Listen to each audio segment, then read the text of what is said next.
Senator Cruz, thank you for taking my question. A few hours ago, I was at the town hall with Senator Rubio, and I put to him a question about an idea that's been gaining traction lately, and that idea is an exemption from following the law on religious grounds. And he started out by saying that both religious and non-religious have to follow the same laws. I think that's great. And then he followed up by saying, but nobody should have to violate their conscience. And that's the part I don't understand. How does that play out if following the law violates my conscience?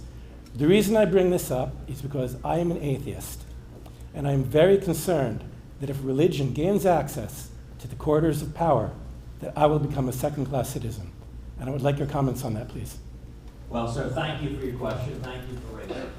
Listen, we are a country that was founded by men and women fleeing religious oppression.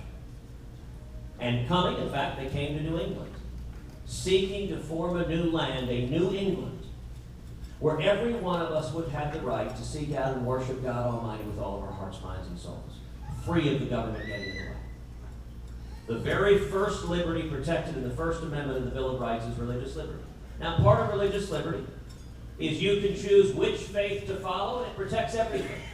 Whatever faith you might choose to follow, the First Amendment also protects your right to be an atheist. That's part of religious liberty, is every one of us is on our own faith journey. Every one of us is seeking to understand our place in the universe, seeking out God, and it is our right as human beings to make a determination. Now, your question about religious accommodations, that has been part of American history, American law, American Constitution, from the founding of our republic. There is a reason, for example, that we do not force Jehovah's Witnesses to make pledges.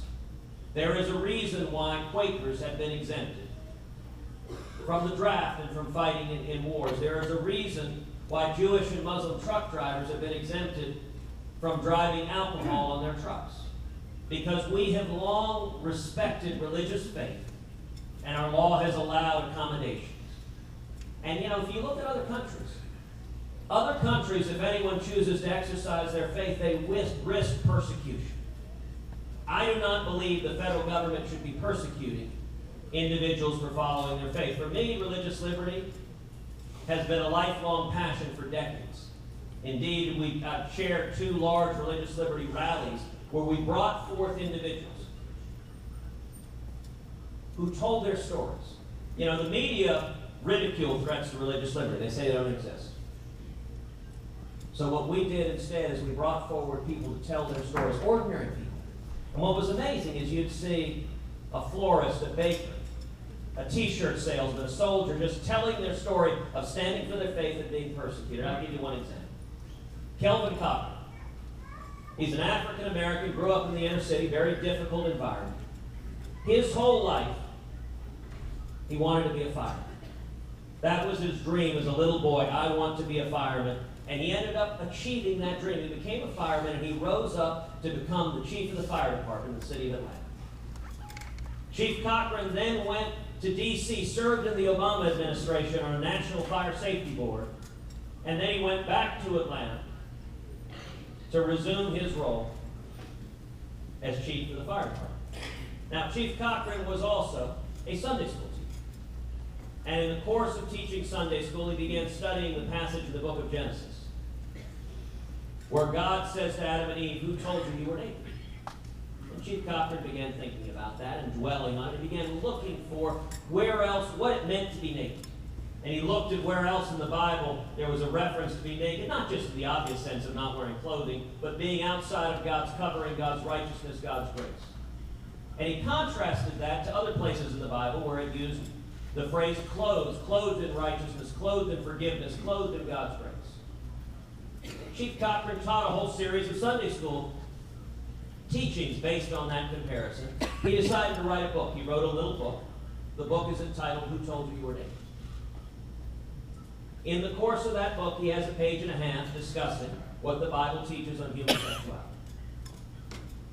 For writing a book in his private time, about what the Bible teaches and what he was teaching in his Sunday school, Chief Cochran was fired from his job. The mayor of Atlanta and the city council said a Bible-believing Christian is unfit to serve in public office. Now, I'm going to say right now, I think that is a disgrace.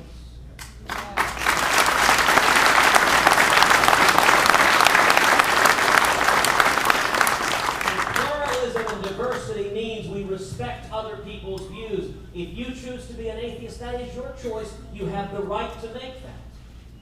But we also respect the views of believers across this country and the federal government. It's not optional that we protect religious liberty. It is written in the Bill of Rights.